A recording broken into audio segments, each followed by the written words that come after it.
Hey CRP, so I know there are a lot of you that are still working your day jobs and growing your businesses at the same time.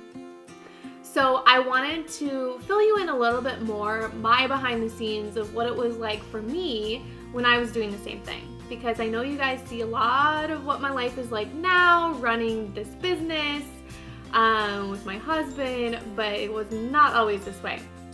So for many years, I hustled in the morning and at night, and I'm gonna kind of walk you through my schedule because maybe that will help you see, maybe there's some time, there's some things you can juggle around, some extra time that you can find. I just think it would be helpful for you guys to kind of see what my schedule was like.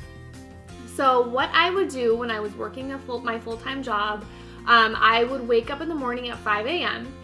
Between 5 and 6 a.m. is when I would blog, read, have my cup of coffee.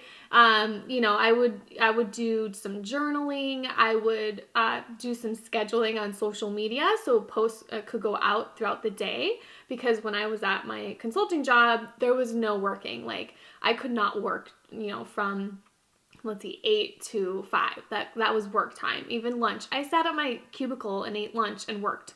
So there was no classy Kruegel stuff going on during the day while I was at work. So from 5 to 6, that was my time. I've always been a big believer that you have to put your first hours of the day into your goals, your dreams, your passions, rather than hurrying, getting to work and working on someone else's goals. So if there's anything you take away from this video, it's that. First thing in the morning, work on your own goals first. That's the most important.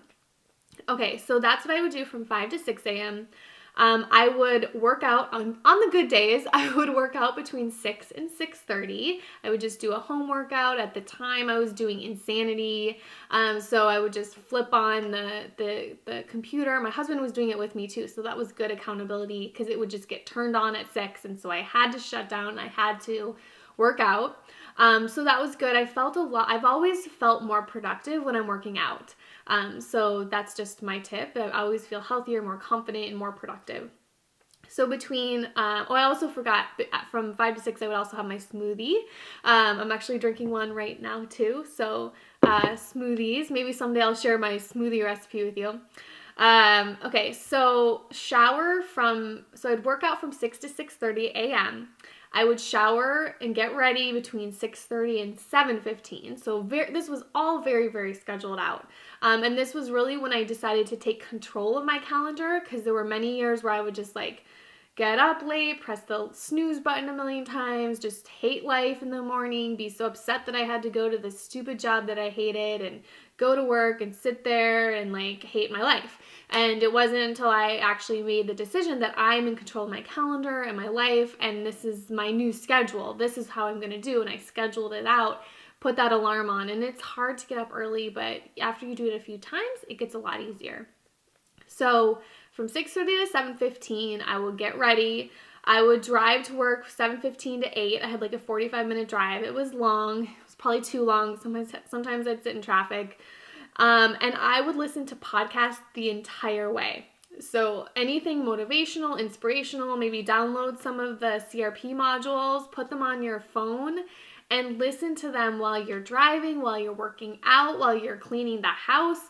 Anything you're doing, just constantly be, learning from others and inspiring yourself. That's what kept me through, is that drive was work to me, because it was fun work, because I would get all these ideas, jot down some notes from the podcast I was listening to. And then, of course, Classy Kruegel has a podcast too. So if you're looking for more inspiration too, check that out. And then from 8 to 5 was work. So there was occasional cell phone access where I could look at Twitter, or I could look at, what was going on social media, maybe respond a little bit, but that is all. I could check email, so I could see, one time, I'd look down, I could see PayPal orders coming in while I was at my cubicle. So that was the good days, where I just knew that my future was not in that cubicle. And I knew if I just kept working on this, it would turn into something. So just know that, just baby steps, just finding those little bits of time, it will turn into your dream. Okay, so 8 to 5 was work. And then I would also do some blogging work on Saturday mornings. and Sunday evenings. This was before I had my daughter, so I had a little bit more time on my hands to on the weekends to put time into my business, to put larger chunks of time into my business. And that's really where I would do a lot of this scheduling for my blog content ahead of time. I also, so if you're in a business where you need to work with clients, talk with clients, they knew they didn't have email access to me. So if they needed it, if I wasn't worried, if there was never anything urgent that came through the day, because they knew, that I would get back to them that night. And I never promised them any sort of email access or anything like that. So then I also ran a course one time after work. And so my course calls, we were at 5:30 p.m. Pacific, 8:30 p.m. Eastern. And that's when I had a lot of my webinars, coaching calls. So I was doing all this. I would jet home from work and I would, run a business at night. I felt like I had two different lives, and people at work did not know that I was running a business at night. And so it literally was like two different lives. And it's such a powerful thing when you can finally be yourself in both of your lives and like everything finally comes together. But I get it. There's a time there where you just have to put on your focus hat wherever you are, and you're focusing on that. You're doing the best you can. I mean, no one thought I was doing anything in my spare time, because I was doing great at my job. I was getting promotions and raises, and my clients loved me. So I was really doing my best work still in my day job. I just knew when to say no now. I knew that career was not my future career. So I got to this mindset point, and I recommend you get there eventually too, where I just knew that I didn't need to push so hard in my day job, because I was not going for that next promotion. I was not going for that next raise. I was doing the best I could in my job. So obviously I'm not letting any balls drop whatsoever. I was doing a great job, but I just stopped going the extra mile. Okay? I just stopped staying hours and hours late.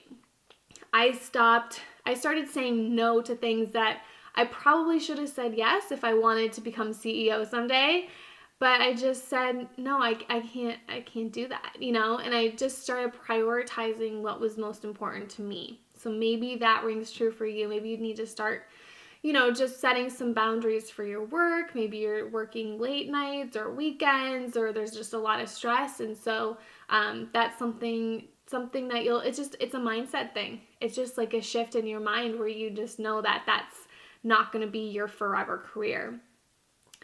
Okay, I would also, like I said, take coaching calls before work or after work. So I did some coaching with East Coast people, so I could talk to them at 5:30 a.m. and it was 8:30 a.m. their time on the East Coast. I was in San Diego, so I did a lot of that.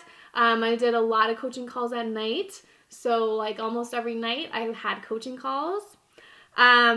And then also my lunch breaks, sometimes if I could step away from my work and my desk job. I think that's why I worked so hard, because I knew I needed to get out of my job at 5. Like I was no longer bringing work home. Like that was just not going to happen anymore. So I had to work my butt off during the day so that I could have those night hours and those weekend hours to work on my goals and my dreams.